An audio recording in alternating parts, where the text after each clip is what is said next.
Olá, estamos dando sequência à gravação das videoaulas sobre a produção de leite a pasto. Hoje o tema é o estabelecimento da pastagem. Na última aula nós discutimos a escolha da forrageira. Suzane, por onde começa o estabelecimento da pastagem? Oi, Sidney. Então, o sucesso no estabelecimento da pastagem, né, para que o produtor venha obter isso, é preciso de um planejamento prévio, né? E o primeiro passo é de conhecer onde vai ser o local que ele vai implantar essa área, né? Depois disso, ele precisa aí fazer uma análise de solo, para justamente conhecer a fertilidade do solo, que vai ser essencial no processo de estabelecimento da forragem que ele vai implantar. E depois disso, conhecer aí como é que se dá o período de chuva na região. Isso também é fundamental. Então, assim, tem uma série de procedimentos que o produtor vai ter que levar em consideração para obter o sucesso aí no estabelecimento, né, da pastagem, para que venha ter um pasto aí que suporte, né, o pisoteio, afinal, o manejo intensivo. Ele acontece de maneira que o animal pasteja aí com grande frequência, né? Tem pasto aí, tem espécie, o animal chega a fazer 18 ciclos ao longo do ano, né? Então, se não houver um planejamento, ele pode ter problemas futuros aí com esse passo, né, para o fornecimento de alimento para esses animais. Mas para falar mais disso hoje, mais uma vez, a gente teve o apoio aí de Bruno, ele que é especialista, né, em produção de leite a pasto. Nessa nossa segunda videoaula, a gente vai tratar sobre estabelecimento da pastagem. Você poderia nos dizer o que é estabelecimento da pastagem? Bom, Suzy, estabelecimento de pastagem é todo o processo toda etapa que a gente faz, desde o plantio, preparo do solo e até a primeira colheita da pastagem, tanto para implantar uma pastagem nova, quanto para renovar uma pastagem já implantada. Certo? O produtor tem que ter muito planejamento, tem que anotar. A gente sabe que é uma dificuldade muito grande do produtor fazer anotações, mas é de suma importância para a gente obter o sucesso em uma produção boa de forragem no futuro. Bruno, qual seria a melhor época aí para esses agricultores estar implantando sua pastagem para que ocorra um bom estabelecimento? Bom, eu costumo dizer que o produtor ele tem que começar a planejar a implantação de uma pastagem nova no final das águas. Março seria importante, já no mês de março, ele procurar uma orientação de um técnico para fazer a escolha certa da forragem, pensando nas características do solo, do clima. É a época dele fazer inventário da pastagem, saber como é que está a cerca, se é uma pastagem nova, quanto é que ele vai custar e quanto que vai custar e como é que ele vai fazer para fazer a limpeza dessa área, fazer já um orçamento desse processo. E também é o período que ele vai fazer a escolha da área. Depois de escolher a espécie forrageira e fazer a escolha da área, é importante que ele faça análise do solo.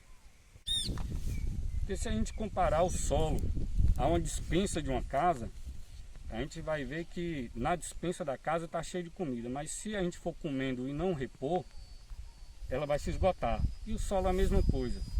Então a gente tem que fazer essa coleta do solo, mandar a amostra para análise, para a gente saber o que é que tem no solo. Sabendo o que é que a gente tem de nutriente no solo e sabendo o que é que a planta precisa, então a gente vai poder repor para a planta conseguir produzir bem. Nós sabemos que nesses solos nossos aqui das regiões centrais, eles são baixos em fósforo. E fósforo é um dos nutrientes mais importantes para o estabelecimento da pastagem. Então, está aí a importância da gente fazer uma análise e implantar a pastagem de forma correta.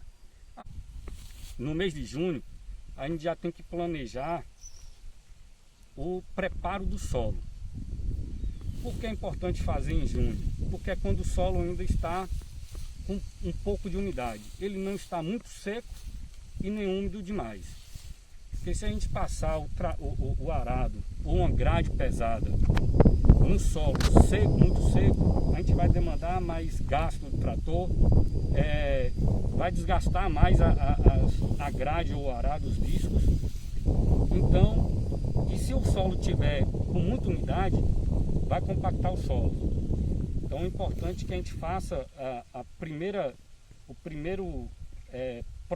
primeiro trabalho no solo quando ele está com pouca umidade. Quando a gente pega o solo, aperta a terra e você sente que está úmido, mas não escorre água. Então em junho a gente já tem que começar a fazer esse processo. Em solos muito argilosos, a sugestão é que faça em junho faça um arado, faça uma aração da terra. E solos mais leves, com menos teor de argila, a gente pode fazer apenas começar com uma grade pesada. Ainda em junho, ao mesmo tempo que a gente for fazendo a aração ou passar uma grade pesada no solo, é importante a gente já aplicar o calcário ou o corretivo de acordo com a análise de solo que a gente fez. E após passar o arado, fazer o trabalho na terra, aplicar o corretivo, é hora da gente planejar a compra dos insumos. O produtor gosta muito de deixar para choveu, ele vai lá e quer comprar o adubo, quer comprar a semente. E o interessante é a gente comprar antes, porque o custo da semente e do adubo é menor. No mês de junho é quando a maioria das empresas da indústria está colhendo a semente. Então ela está colhendo e com a venda e pouca vendagem. É aí que o produtor ganha o dinheiro, tem um custo menor de implantação, porque a semente está mais barata. E no período seco, que é o meio do ano, o adubo, poucos produtores adubam. Então o adubo também tem um custo mais baixo. Então já é hora de planejar e comprar os insumos antecipadamente. Depois de junho, nós vamos para agosto fazer um segundo trabalho no solo, preparo do solo. Se for um solo argiloso, a gente pode vir com a grade pesada agora para fazer o combate das plantas invasoras, um combate mecânico. E se for um solo mais leve, a gente pode vir com uma grade intermediária. Passou agosto, veio outubro, a gente faz o último trabalho de solo, preparo do solo. Então a gente vem com uma grade niveladora, uma grade mais leve, para destruir os torrões e também fazer o controle das plantas invasoras que ali nasceram. E ainda em outubro, com esse terceiro, aliás, preparo do solo, passando uma grade niveladora, a gente incorpora também o adubo. É importante fazer o adubo de plantio e principalmente com fósforo. Como a gente já mencionou anteriormente, é um dos nutrientes mais importantes para o estabelecimento da planta. Após outubro, é que começa na nossa região, começa as chuvas caírem com uma distribuição melhor, com uma frequência melhor. Então, o melhor período para se plantar é em novembro. Muitos produtores costumam plantar no pó. Chega em agosto, setembro, plantam, jogam a semente e esperam chover. É um risco muito grande, porque se em setembro cair uma chuva e ficar um mês sem chover, a planta pode morrer.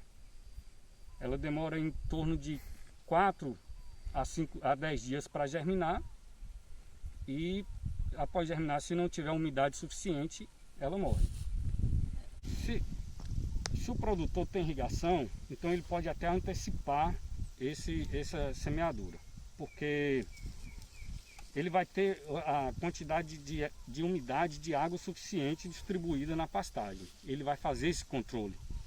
Então, quando é por muda, a gente muda é complicado a gente encontrar no mercado, tem pouco. Então, o recomendado é que o produtor procure no vizinho mesmo, com outros produtores conhecidos na região, e faça seu canteiro. A maior parte das perdas no plantio por muda é porque o produtor planta ou muda muito velha ou muda muito verde. Então é importante que ele atente para que a muda esteja ali em torno de 100 dias de plantada. Após o plantio, em novembro, a gente vai... O produtor tem que colocar o gado para fazer o primeiro pastejo pelo menos 40 dias depois. Culturalmente, o Brasil, os produtores, principalmente os mais antigos, eles têm um costume de plantar e esperar sementear para depois colocar o gado no pasto. É um prejuízo muito grande. Hoje nós temos muitas pesquisas, temos muita experiência em plantar o capim e colocar a quantidade de semente correta para nascer um stand, a quantidade de planta correta. Então não é necessário esperar que o capim sementeie para após esse período colocar o gado. E o produtor tem muito medo de colocar o gado para pastejar nos primeiros 40 dias, se for a grama. Ou então qualquer outro tipo de capim que tem um crescimento entorcerado. Mas ele não precisa se preocupar. O medo do produtor é porque como o capim ele tem um stand muito grande, tem muita planta, o produtor ele tem muito medo de colocar o gado para pastejar nos primeiros 40 dias, porque quando ele vê o gado entrando, o animal entrando no pasto, e colhendo a forragem e saindo uma grande parte, quase 70% desse pasto na boca do animal com a raiz, ele desespera. Mas é normal, essa forragem, esse capim que saiu, que foi arrancado pelo animal, ele iria perder de qualquer forma. São os que não estabeleceram direito. Ou se foi plantado por semente, ele germinou após os 14 dias. Então ele não criou estrutura de raiz. Então o produtor não precisa se preocupar, porque após esse primeiro pastejo, ele vai pastejar, o animal vai pastejar por um período menor no piquete e vai deixar o animal pastejar apenas 30% das folhas do capim. Não é para fazer um pastejo pesado. O recomendado ainda é que coloque uma quantidade de animais menores ou então animais mais leves. Resumindo, se o produtor tem irrigação, ele pode antecipar o plantio. Lembrando do período de reação do corretivo que ele colocou. Então, se ele aplicou calcário, o calcário começa a reagir a partir dos 45 dias e vai fazendo essa reação até os 90. E se for sem irrigação, o ideal é que ele plante em novembro. É importante que o produtor faça anotações, porque se ele plantar, quando ele planta por semente, por exemplo, vai demorar aí aproximadamente 5 a 10 dias para germinar, entendeu? E é importante ele anotar esse dado, porque o controle de pragas e plantas invasoras tem que ser feito até 40 dias após a germinação. Se ele fizer esse controle após os 40 dias, ele já perdeu o potencial de produção da forragem, do capim. Ele não se recupera mais. Tem capim que, por mais que irrigue ou adube, no futuro ele vai produzir praticamente a metade. Ele não tem mais recuperação. Então está aí a importância de planejar e de fazer anotações.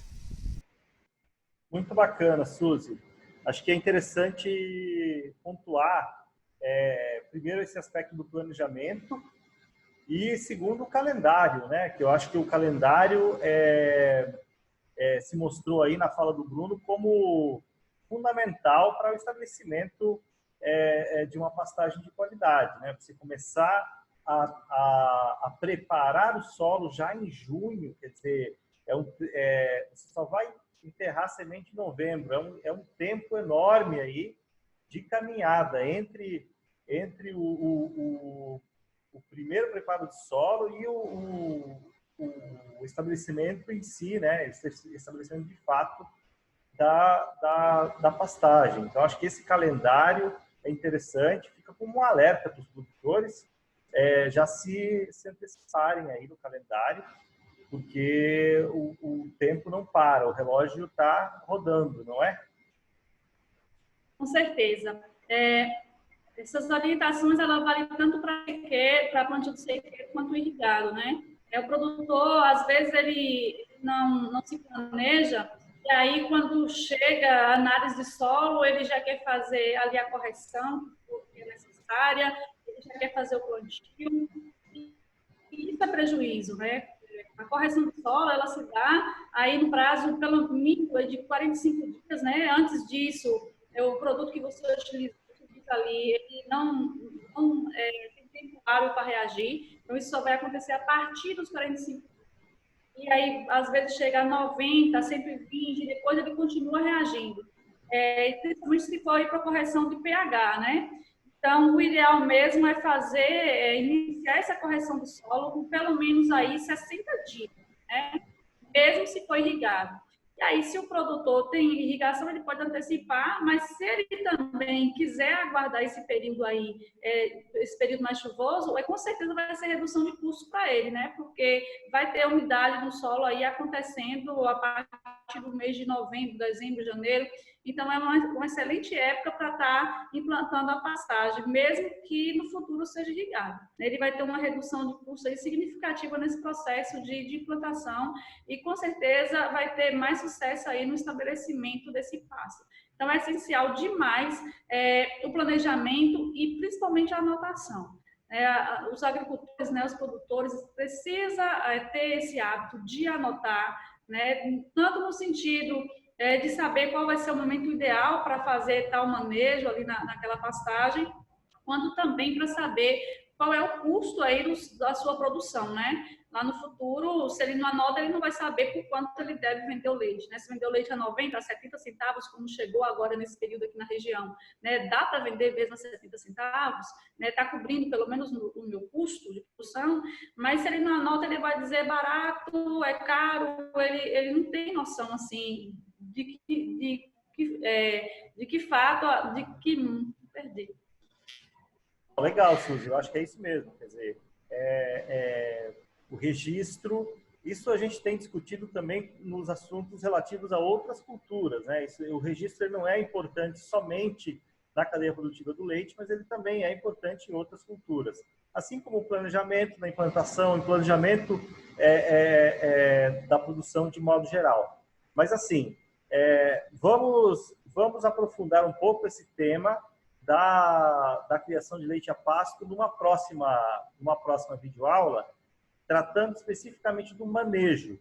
Eu acho que é um tema que vai complementar essa discussão que a gente começou agora aqui. Então, até a próxima videoaula.